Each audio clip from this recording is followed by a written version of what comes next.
Here come the drums.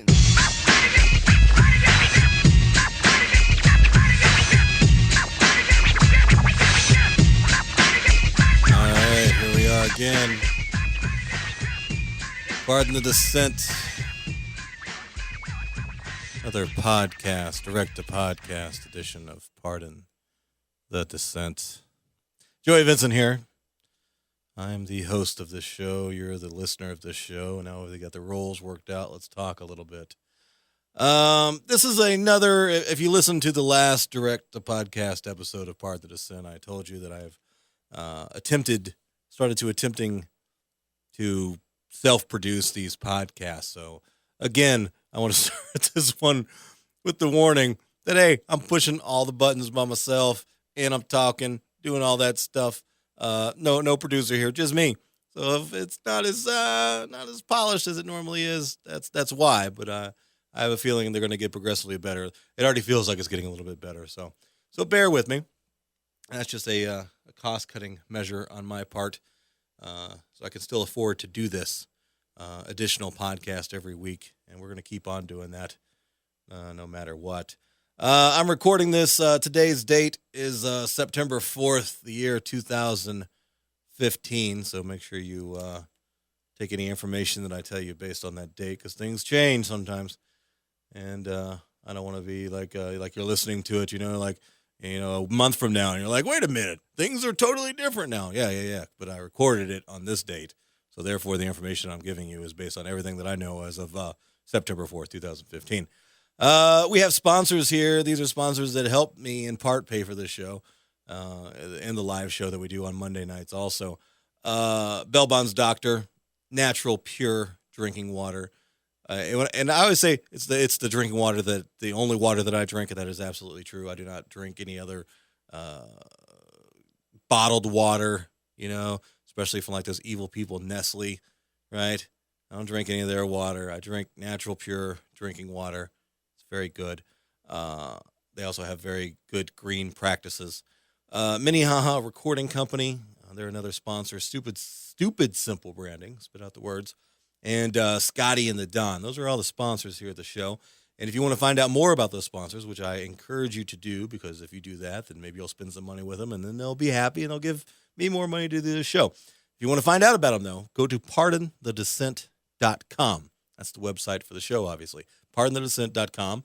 And when you get to the website, you'll see a little tab that says sponsors, and you click on that tab, and by the magic of those little gremlins inside of your computer who make things move around, it'll drop exactly to the part of the website that has all the sponsor tabs or all the sponsor logos, and you just click on it, and you go to their website, and it's magic. I don't know how it works. I just turn it on, hit some buttons, there it is, whatever. If you know how it works, good on you. Go to PARDONTHEDISSENT.com, start clicking buttons, make it happen. Go check out the sponsors. Easy, there we go. All right, let's jump into some stories. And boy, the pile of, I think about it sometimes, and it is depressing. So, and I mention it all the time, but sometimes when you actually realize it and you verbalize it, it feels bad. But this show, with the exception of some rare moments where I'll talk about something positive or maybe make a joke that makes people laugh, there's a lot of bad news on this show. It is, but that's the kind of the machine that I've created with Pardon the Dissent. Is I had a problem with there not being, some of these stories weren't getting the focus that I felt that they deserved. When you turn on your mainstream media, your local news, they tell you a couple little bad things here, then they do it like a community piece about something cool that happened with a high school football team and whatever, and then they ignore like 90% of these major news events that are altering the world that we live in. They just don't even talk about them. So I'm bringing them to you, and we're just going to suffer through them together. How about that, team? All right. I want to start with some environmental news tonight. I don't do enough of that. I need to focus on bringing more environmental stories in here because these are issues that are important to me. This one, I am getting this information from the freethoughtproject.com. The freethoughtproject.com. They're a source that I use frequently. Good source of information. Let's start with the headline. And this is not a slow pitch, guys. This is going to come right to the gut, right with the headline. Hawaii sees a tenfold increase in birth defects after becoming GM corn testing ground. Right? I'm going to read that again because I stumbled over it like I often do. Hawaii sees tenfold increase in birth defects after becoming GM corn testing ground. This GM is not General Motors. We're talking genetically modified corn, GM, right? I'm sorry. I have to let the headline sink in a little bit. Birth defects because of genetically modified corn testing ground, as if being the state that has Dog the Bounty Hunter wasn't bad enough. Now Hawaii also has to deal with being having the birth defects from genetically modified corn. All right, let's read the story. Doctors are sounding the alarm after noticing a disturbing trend happening in Waimi. I can't afford to visit Hawaii, so I'm really not going to be able to say the names of the cities. It's spelled Waimea. Waimi? I don't know. That's what I'm going to call it. Waimi. You look it up. You figure it. You correct it. Okay? Doctors are sounding the alarm after noticing a disturbing trend happening in Waimi on the island of Kauai, Kauai, Hawaii. Over the past 5 years, numbers of severe heart malformations have risen to more than 10 times the national rate, according to an analysis done by local physicians. Pediatrician Carla Nelson, after seeing 4 of these defects in 3 years, is extremely concerned with the severe health anomalies manifesting in the local population. Nelson, as well as a number of other local doctors, find themselves at the center of a growing controversy about whether the substantial increase in the severe illness and birth defects stem from the main cash crop on 4 of the 6 islands, genetically modified corn, which has been altered to resist pesticides. Yay, GMOs. All right. Hawaii has been used as a testing ground for almost all GMO corn grown in the United States. I didn't know that. It's a new fact to me. Over 90% of the GMO corn grown in the mainland U.S. was first developed in Hawaii, with the island of Kauai having the largest area used. Yeah. Chemical companies such as Dow, BASF, Syngenta, and DuPont spray 17 times more pesticide per acre. That's including herbicides, insecticides, and fungicides, than on ordinary cornfields in the U.S. mainland, according to most detailed studies of the sector by the Center for Food Safety. Well, why do they do this? This is why they do this. They do this because they are precisely testing the strain's resistance to herbicides that kill other plants. About a fourth of the total are called restricted use pesticides. Emphasis on the word restricted use pesticides because of their harmfulness. All right? So you get what's going on here, right? This is an island state away from other major populations, out in the water, right? And so these companies, Dow, BASF, Syngenta, DuPont, right? They come out there, they dump the chemicals, their testing ground. They want to know how much chemical crap, poison, that they can dump on corn and still grow corn without killing the corn. That's what they're testing, right? Now, I haven't heard too much about testing. Well, how much stuff can we pump on the corn and not kill the corn and then not kill people? I don't ever hear about that test. I don't know. Here's a fun fact. It's included in the story here. The World Health Organization this year announced that, glyphosate, sold as Roundup. That's what it's better known as. Better known as Roundup. We all know what Roundup is. The most common of the non-restricted herbicides is, quote, again, this is from the World Health Organization, probably carcinogenic in humans. That's just, yeah, probably. We're not going to say it. Yeah, definitely, but it probably is. We're the World Health Organization, so we're just going to give you, maybe. That's going to be it. We're not going to make it like a definite. Probably. Their words. Wamia is a small town. God, I'm slandering these words, these names. I know it. I apologize. I'm sorry. Wamia is a small town that lies directly downhill from the 12,000 acres of the GMO testing fields, leased mainly from the state. Spraying takes place often, sometimes every couple of days. Residents have complained that when the wind blows downhill from the fields, the chemicals have caused headaches, vomiting, and stinging eyes. Here is a quote from somebody living there. Your eyes and lungs hurt. You feel dizzy and nauseous. It's awful. This is from local middle school special education teacher Howard Hurst. Again, quoting him, here 10% of the students get special ed services, but the state average is 6.3%. It's hard to think the pesticides don't play a role. You think? You think? When you're living your life every single day of your life, and it's horrific. They're 12,000 acres of GMO testing fields, and this city is living right downhill from that.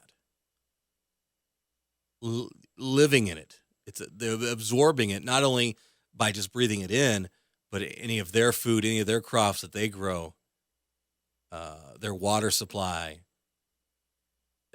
It's everywhere. They're living in it. Do you think the story is going to get worse? If I keep reading, do you think it's going to get worse or it's going to get better? Anybody who's listened to the show, you guys know it's going to get worse. Here's where it gets worse. To add insult to injury, Dow AgriScience, main lobbyist in Honolulu until recently, actually ran the main hospital in the town. Right? Because that's how you do it, right? When you're a good old American capitalist and you're trying to do everything you can to generate as much profit as possible, and you know that when you do that, you're probably going to hurt some humans in the process. Well, what you do is you just buy the hospital that they go to, right? Yeah. Buy the hospital, then that way you can kind of, run block what's going on, because you're controlling it, right? You pay everybody's salary. The doctors start coming in. It's like, hey, we're getting a lot of people coming in here sick with these weird symptoms, and we think it might be attributed to maybe all this stuff that you guys are spraying. Do you want to keep your job? Oh, yeah, then shut the hell up. See, that's how it works. That's how you become a rich capitalist. Continuing, ran the hospital in the town. Although only 1,700 feet away from a Syngenta field, the hospital has never done any research. This is what I was asking about earlier. Where was the research on the people, on the humans? Again, let me start this over. God.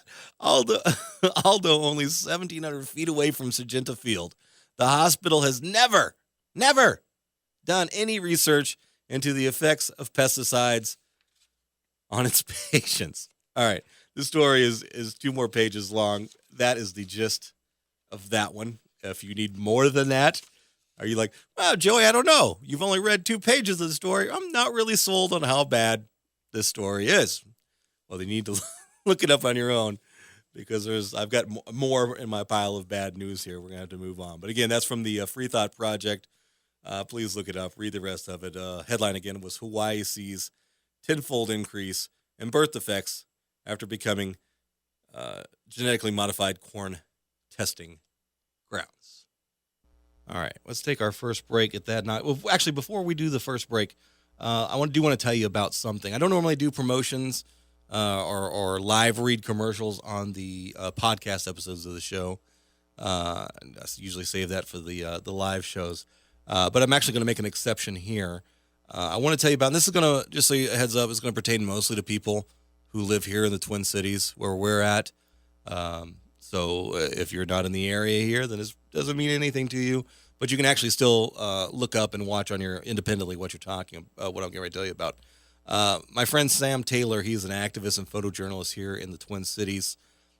He's putting on this event, and it's going to be a screening of the documentary The Truth and Lies of 9/11.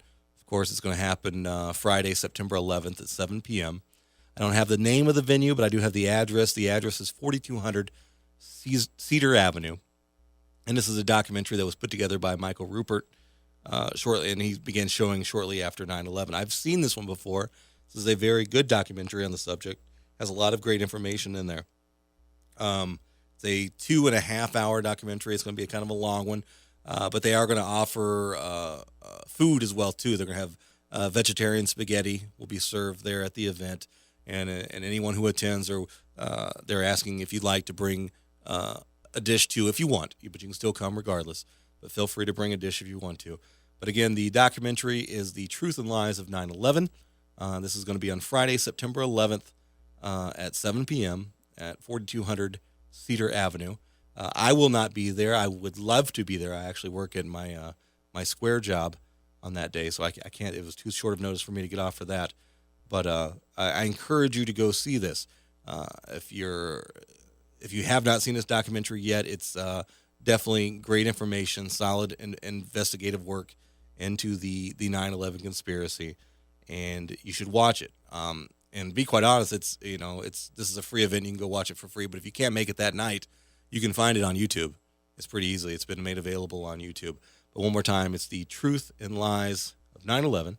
And if you want to go hang out with some other people who are curious about it, some people who are 9/11 truthers like myself, please go attend to it. Again, it's going to be Friday night, September 11th at 7 p.m. And the address is going to be 4200 Cedar Avenue. That's South Minneapolis, if you're not familiar.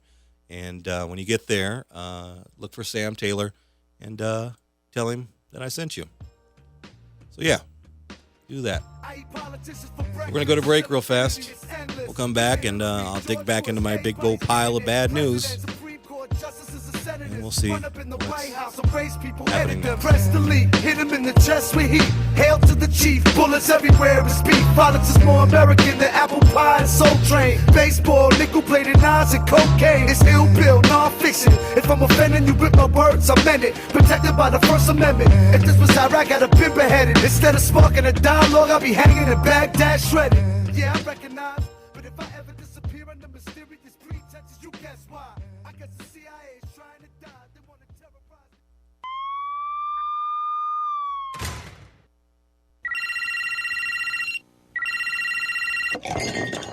Hello?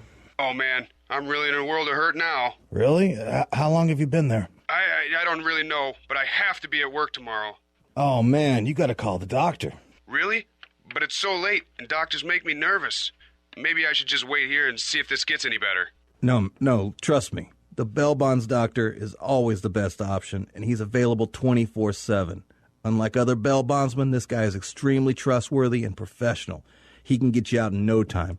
Give him a call. One day, even you could find yourself needing the help of a bail bond service. That's why you should know there is a professional, dependable, and affordable option. Bail Bonds Doctor. Before you find yourself in this position, put this number in your phone, 612-332-3030. Available 24/7 at 612-332-3030. Online at bailbondsdoctor.com. The doctor is in when you need to get out.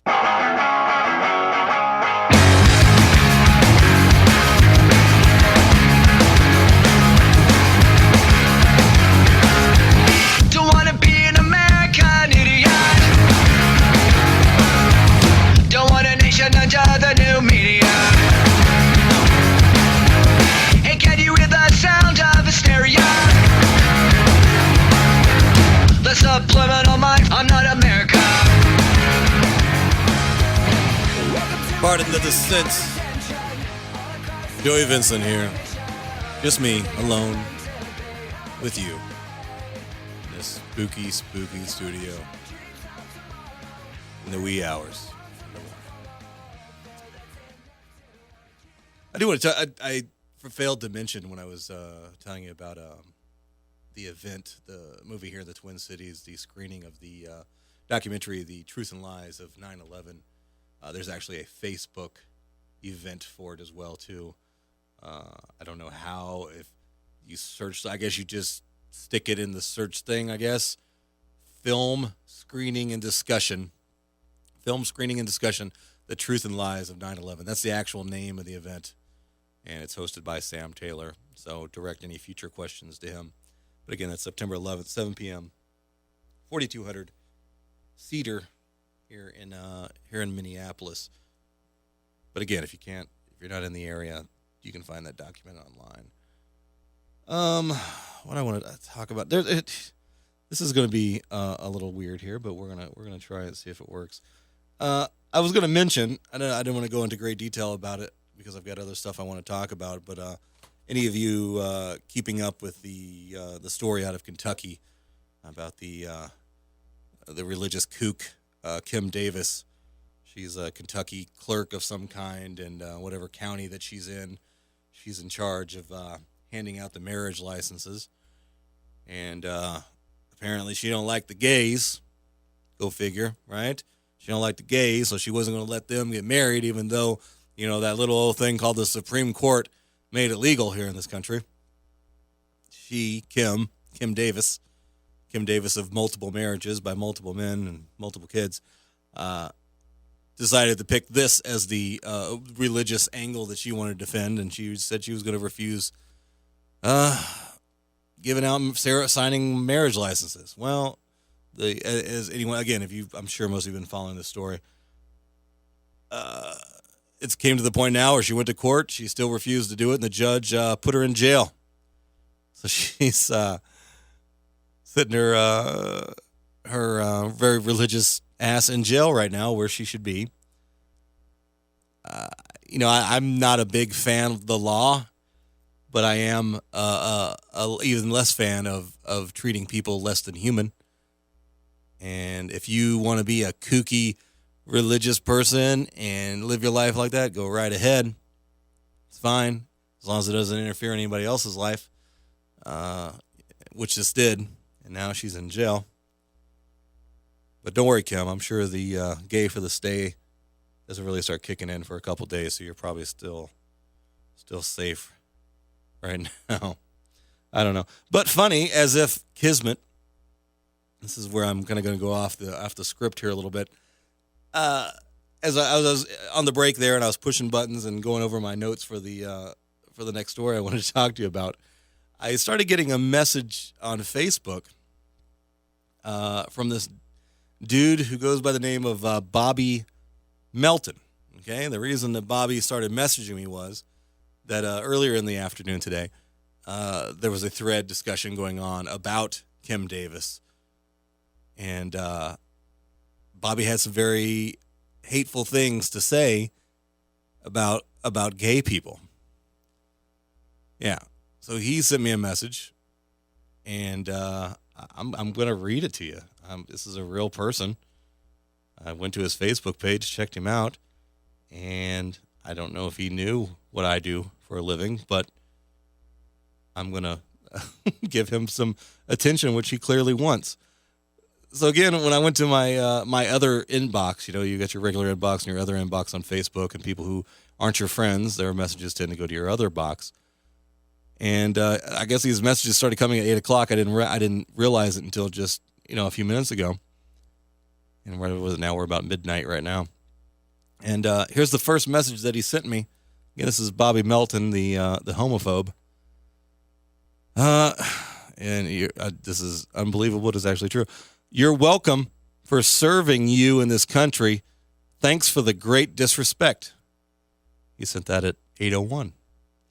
At 8:15, apparently he was frustrated because I didn't respond quick enough for him, because I didn't realize that I had a message from him. And he sent me another message at 8:15. That other message was, not saying anything, question mark, question mark, question mark, question mark, question mark. Oh, and one more, question mark. So at this point, I guess Bobby is very frustrated, right? He's very like, why is this guy not responding to me? I am messaging him. He should respond to me, right? Well, then I get a third message at 9:44. These are his exact words. I'm quoting what he's saying. Speak you did so well earlier. Apparently he's like Yoda. Speak, you did so well earlier. Question mark, question mark, question mark. You're pathetic. Exclamation point. And that was at 9:44 p.m. But like I said, I just discovered this as I'm recording this podcast. This is fresh. This is fresh off the Facebook presses. At 11:37 p.m. is when I checked the message, and I read that, and then after sitting here for a minute and shaking my head and wondering what kind of goofy mess is this guy, I decided to return the message and messaging back. And I'll read you what I wrote to him, and in this you'll understand kind of things that he was saying within the thread, because I quote that in this message. But this is what I said back to Mr. Bobby Melton. Hi. Nope. I was at work, and I didn't notice this message because it went into my other box, my other inbox. Disrespect?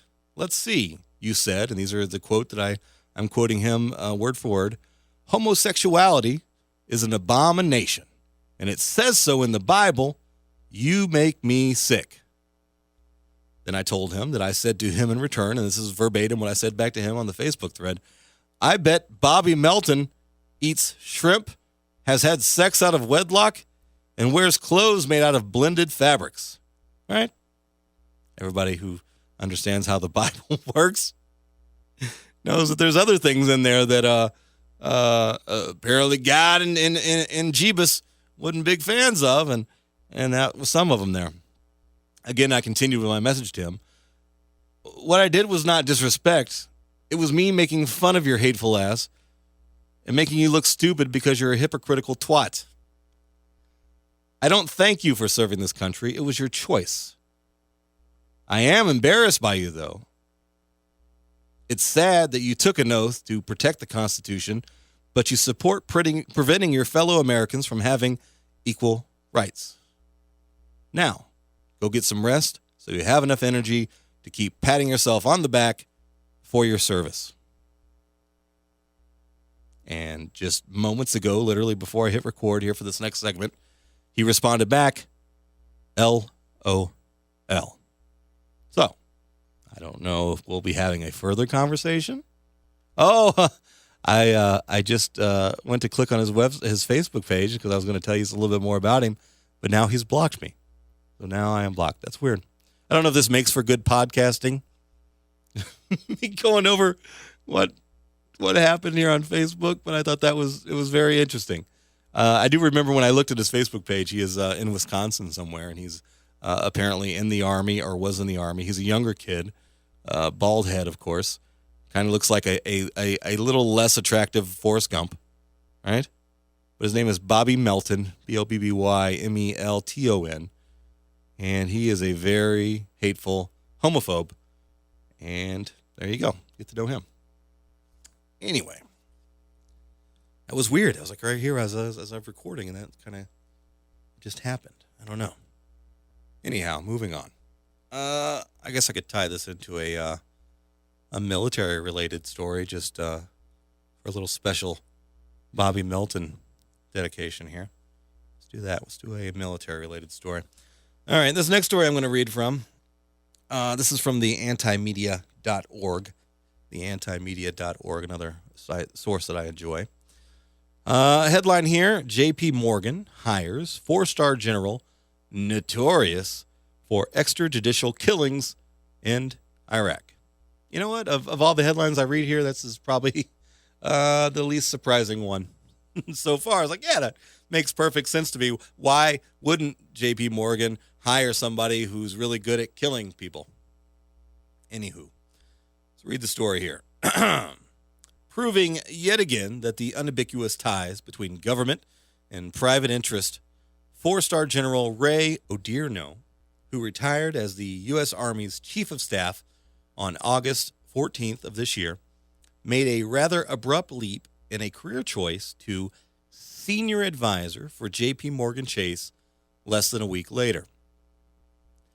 Okay, not that the commander of the 4th Infantry Division, whose notorious reputation during the Iraq War included a knack for indiscriminate mass detention and extrajudicial killings of civilians, was otherwise considering humanitarian work when the mega bank advising position happened to open up. It would seem that the new role is perfect for Odierno, as he will be advising CEO, our friend here on the podcast, CEO Jamie Dimon, the board of directors and the operating committee with the international planning and community risk analysis technology operations and rapidly evolving issues of physical threat and cybersecurity. Good God, that's a mouthful for a job position, according to a company statement. Good gosh, good old Jamie Dimon. J.P. Morgan's statement mentions that the ex-general's role with physical security is his upcoming duties, but even a cursory glance at the practices by those under his command in Iraq makes those goals seem, well, questionable. A military intelligence specialist at the time, Sergeant Kayla Williams, said they passed by Odierno's 4th Infantry Division, whose soldiers appeared, in quote, her quote, mean and ugly. They stood on top of their trucks, their weapons pointed directly at civilians. What could those locals possibly have done? Why was this intimidation necessary? No one explained anything, but it looked weird and felt wrong. That was end quote. Again, that was from Sergeant Kayla Williams. That was her quote. Excuse me as I burp into the microphone. Though the troops under Odierno's command were credited with capturing Saddam Hussein, their philosophy, which can be summarized as rounding up all the military-aged males because they didn't know or bother to find out who's good or who's bad, was dubious for transforming erstwhile neutral civilians into willing combatants. In fact, a member of the Psychological Operations Unit attached to Odierno's artillery brigade found it necessary to file a formal, spit your words out, Vincent, complaint concerning those troops' treatment of Iraqi civilians. So, yeah, this guy has a history, to say the least, of being a really perfect candidate for J.P. Morgan. Okay. Further history on Mr. Odierno here. After returning from Iraq, Odierno achieved the rank of Chief of Staff in 2011, while still maintaining his support of the Bush administration's decision to invade the country in the first place. According to The Intercept, he explained earlier this year that Saddam was, this is a quote from him, was moving towards terrorism, and I believe that if he continued to have problems, we don't know what he would have done in terms of being part of the problem with terrorism. Okay, that's a lot of double talk there. Though Odierno's abrupt transplant from top military commander to high-powered international banking advisor might have you shaking your head, such a convenient arrangement is far from atypical. A report in the Boston Globe in 2010, 80% of generals with at least 3 stars found placement as executives or consultants in the private sector, largely within the defense industry, nearly immediately upon retirement. Right? What does that make you think, right? The banking industry that by one way or the other filters, shuffles around, handles business transactions of the military-industrial complex. So, when that leads you to believe, it leads me to believe, that they're possibly making decisions for the benefit of ex-military industrial complex company via or in support of whatever banking establishment, so people make more money. So instead of making the righteous decisions, the decisions that are maybe the best for the troops or best for the civilian population, instead they make the best decisions that's best for the banks and the people making the weapons, right? You don't think that's a conflict of interest? You don't think that's something that maybe we should address? Maybe these generals, maybe they shouldn't be able to do that, to make those moves from one movement or one industry, the military industry, into the banking industry that they are obviously making decisions in favor of? You don't think that's a thing? I don't know. Really, where was I at here? Here's another quote. Ray has is this a quote from Jamie Dimon? Yeah, this is a quote from Jamie Dimon. Ray has dedicated his life to serving our country, rising to the top of the Army with proven leadership that delivers results. His experience, vision, and impressive track record of success when confronting overwhelming challenges will provide significant value to our leadership team, the firm, and our clients across a wide range of issues. Well, I don't know what to say. I guess whatever Jamie Dimon wants or whatever he thinks is probably right. No, that's not where it's true, right? That's not true. Pardon the sin, guys. We're going to take another break, knock out a couple more ads, and I'll dig back into my pile of bad news. Jamie Dimon, you're a horrible human being, Jamie Dimon. You're horrible. You're a monster. He takes your money, you take his word. He tells you things you've never heard. He says join here on a dotted line, but you don't understand. No, you don't understand. You support local businesses, so it's time you get to know the locally owned Natural Pure Drinking Water. They're a family business that's been providing water for the Twin Cities since 1986.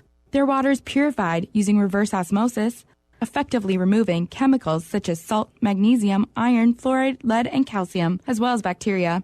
Their water is also treated with ultraviolet light to protect against all airborne bacteria. Natural Pure Drinking Water carries a variety of BPA-free bottles. Their bottles include 5 gallons, 3 gallons, 2 gallons, and 1 gallon. Servicing their machines every 30 days. This means you have plenty of options when you're providing water for your home or office. Using natural, pure drinking water makes excellent coffee, tea, and ice cubes, and you can find their water at many local retailers. They're online at naturalpuredrinkingwater.com, and be sure to check out their Facebook page. Ask for natural, pure drinking water at your local grocery store and select co-ops. The Rusty Gatenby Review is the entertaining show about entertainment from movies, music, and more. Award-winning TV guy Rusty Gatenby and his review is the podcast with the biggest cast in entertainment, part of the Alive and Social Network. You can get that Minnesota connection to Hollywood and beyond any time of the day or night simply by clicking on the RustyGatenbyReview.com. That's the RustyGatenbyReview.com, part of the Alive and Social Network.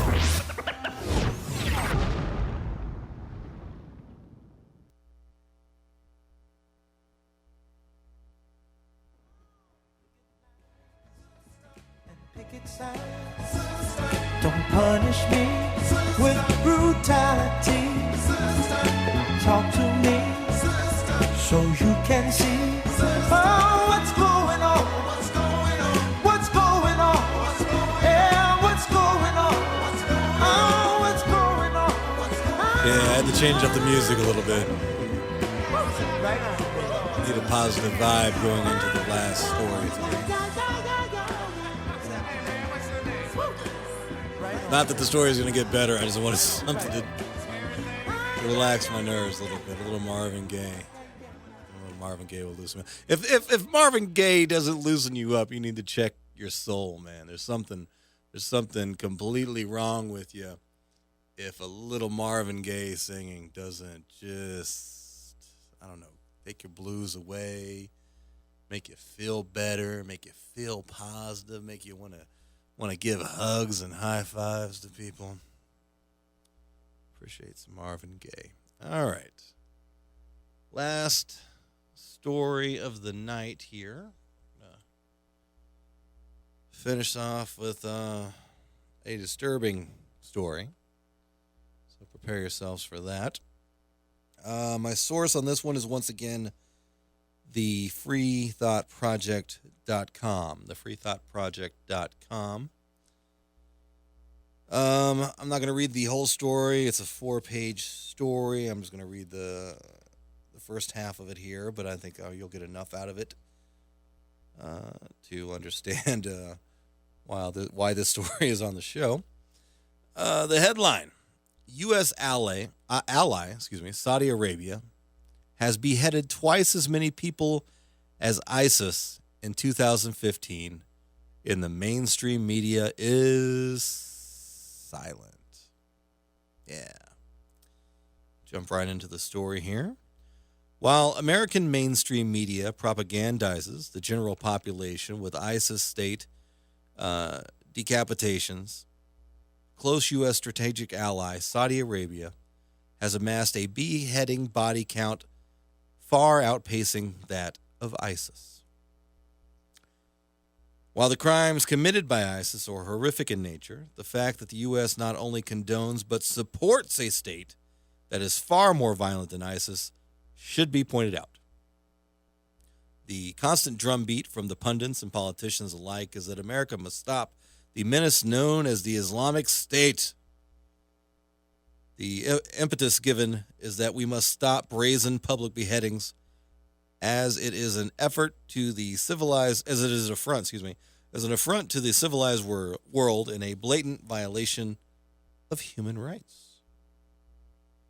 This, of course, begs the question: if ISIS is considered terrorist human rights violators by the U.S. for their barbaric actions, why is it that the government of Saudi Arabia is not held to the same standard?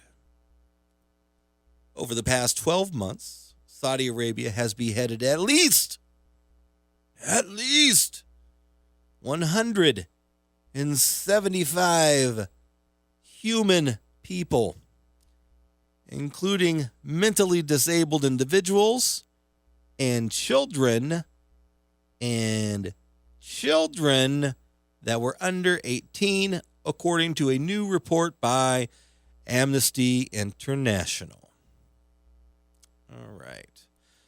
The House of Saud, under King Salman, currently executed 110 people convicted of crimes thus far in 2015, putting it on pace to surpass its 1995 record of 192 executions for the calendar year. They are at a record pace. All right. To highlight the Saudis' unbridled brutality by comparison, ISIS is reported to have beheaded 65 people since the beginning of this year. That number is slightly over half the number of individuals executed by Saudi Arabia in the same period. Will the story get worse? Of course it will get worse. It always gets worse. Many of those executed by Saudi Arabia signed, quote, confessions, often after being subjected to outright torture. The list of offenses that warrant death in the kingdom range from the serious to the ridiculous. Some of the offenses which can result in death include murder, non-violent drug offenses, adultery, sorcery, witchcraft, and consensual sexual relations between adults of the same age. Saudi Arabia imposes amputation of limbs and body parts for lesser crimes, such as theft. Therefore, what constitutes a crime, the proof required to prove it, and the sentences it carries are entirely up to the judge to decide. Again, that is according to Human Rights Watch. The lack of an established penal code or sentence guideline for the specific crimes leave those judging the accused extremely broad latitude for imposing one brutality and death. I'm going to stop reading right there. And again, I invite you to look up the story. Do your little Google search for the Free Thought Project. And the headline, U.S. ally Saudi Arabia has beheaded twice as many people as ISIS in 2015. And the mainstream media is silent. I should probably, maybe start having a good news story at the end. I don't know. Maybe I'll wait for a response from you guys to see. But the way I look at it is you can find good news stories or things dressed as good news stories all over the internet, all over the news, all over. And again, my goal here is to get you to, number one, understand that there's more going on in the world than what that little electronic box in your living room or your bedroom tells you there is. They're not as easy to find, these stories. They're not as front and center. But if you follow alternative news sites or listen to wonderful programs like Pardon the Dissent, you will see that there's more going out there. And there's some horrific stuff going on in the world. And in this case, horrific stuff being done by somebody that our country, that our government considers an ally. We're partners with them, right? This is the same country that's right now is destroying, demolishing, killing people at a horrific rate in Yemen. Did you know that that's a war going on right now? You know how that war started? Well, that war started because that's one of the places that our current president, Barack Obama, included in his drone war program. We softened it up, destabilized the country, killed plenty of people on our own, and then we pulled out. And right after we pulled out, Saudi Arabia, with I think the third largest military in the world right now, came in, and now they're starting to finish off the job.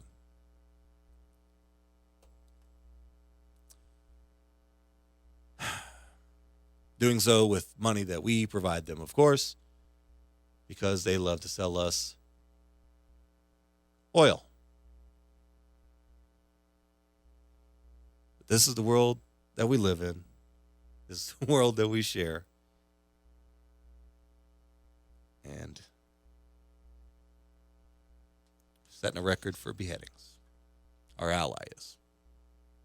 We wouldn't do anything like that. All right. I'm not going to leave on a good note tonight. That's it. I do want to thank my wonderful sponsors, Bell Bonds Doctor, Natural Pure Drinking Water, Mini Haha Recording Company, Stupid Simple Branding, and Scotty and the Don. Again, go to PardonTheDissent.com, click on the sponsor tab, get to know all those sponsors and see if there's any way that you can do business with them and help support the show. Also, don't forget, every Monday night on AM 950 KTNF here in the Twin Cities, we have our live Pardon the Dissent show. But if you are a podcast listener and you're in some other part of the state or maybe another part of the country, you can still listen live via TuneIn Radio. TuneIn Radio has a AM 950 channel. When you look it up, you got to look it up via the call letters KTNF. You search for KTNF AM 950, and that is the TuneIn channel that will live stream the show at 11 p.m. Central Standard Time on Monday nights. Or you can just go to our website, PardonTheDissent.com, and there's actually a link or a player for TuneIn right there. You just got to make sure you tune in at the right time. But if you can't make it during a live time, of course, all the live shows are also released as a podcast too. So there is that. I thank you guys. I thank you for your continued listenership and support of the show. And I hope you keep listening. And most importantly, though, I hope you keep seeking the truth. I hang myself at half-mast. It's the makeshift, the Patriot, the flag shop is out of stock. I hang myself. Don't wave your rights with your flags.